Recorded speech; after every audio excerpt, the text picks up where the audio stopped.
அகமே சிவமாதன்னை அறிந்த முனியே சிவஹரணா அண்ணாமலை வாசா யோகி யோகி யோகி யோகி ராம் சுரத்குமாரா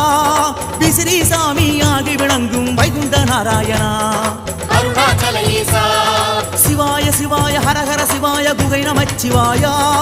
பவாய குண சிவ சம்பு வடிவான குரு நமச்சிவாய அண்ணாமலை வாசா குருவின் அடி சரணம் சரணம் வேண்டும் வரம் தரணும் பௌர்ணமி வேளையிலே கிரிவல பாதை துணை வரணும் வரணும் குருவின் அடி சரணம் சரணம் வேண்டும் வரம் தரணும் பௌர்ணமி வேளையிலே கிரிவல பாதை துணை வரணும் ஈசா ஈசா ஈசா ஈசா அருணாச்சல ஈசா வாசா வாசா வாசா வாசா அண்ணாமலை வாசா